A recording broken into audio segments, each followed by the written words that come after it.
नमस्ते दोस्तों, स्वागत है आपका हमारे YouTube चैनल अनूप हिंदी कहानी में। आज आपको सुनाने वाला हूँ मूर्ख राजा और चतुर मंत्री की कहानी। एक समय की बात है, दियत्स नाम की नगरी में एक नदी के किनारे बसी हुई थी। वहाँ एक राजा बहुत ही मूर्ख और सनकी था। एक दिन राजा अपने मंत्री के साथ संध्या के समय नदी के किनारे टहल रहा था। तभी उसने मंत्री से पूछा, मंत्री बताओ, यह नदी किस दिशा की ओर और कहाँ बहकर जाती है?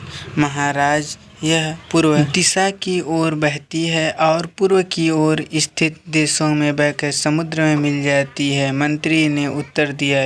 यह सुनकर राजा बोला, यह नदी हमारी है और इसका पानी भी हमारा है। क्या पूर्व में स्थित देश इस नदी के पानी का उपयोग करते हैं? जी महाराज, अब नदी उधर बहती है तो करते ही होंगे, मंत्री ने उत्तर दिया। इस पर राजा बोला, जाओ नदी पर दीवार बनवा दो और सारा का सारा पानी रोक दो। हम नहीं चाहते हैं कि पूर्व दिशा में स्थित देशों को पानी दिया जाए, लेकिन महाराज इससे हमें ही नुकसान होगा। मंत्री ने उत्तर दिया, नुकसान? कैसा नुकसान? नुकसान तो हमारा हो रहा है।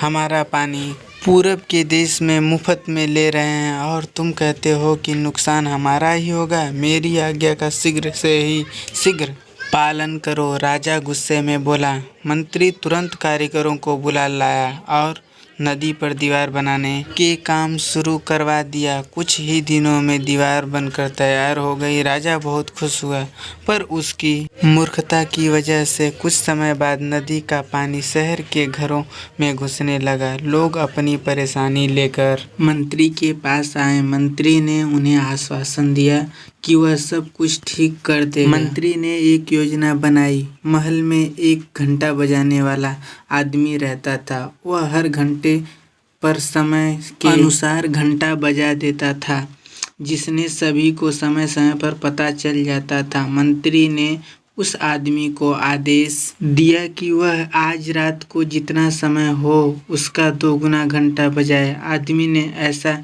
ही किया। जब रात के 3 बजे तो उसने 6 बार घंटा बजाया, जिसका अर्थ था कि सुबह के 6 बज गए हैं। घंटा बजाते ही सभी लोग उठ गए। राजा भी उठ गया और बाहर आ गया। वहाँ पर मंत्री मौजूद था। राजा ने मंत्री से पूछा, मंत्री अभी तक सुबह नहीं हुई है क्या? और सूरज अभी तक निकला क्यों नहीं है?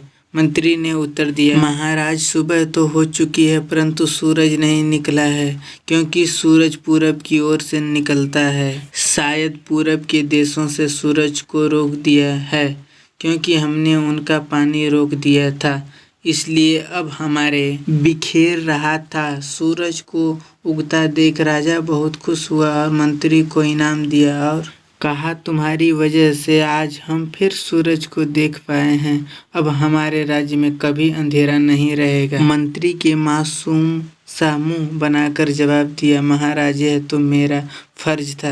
अगर आप हमारे चैनल पर नए हैं तो सब्सक्राइब जरूर करें। अनूप हिंदी कहानी। आप इसी तरह अपना प्यार दुलार बनाए। कमेंट में बताइए आपको कौन सी कहानी सुननी है।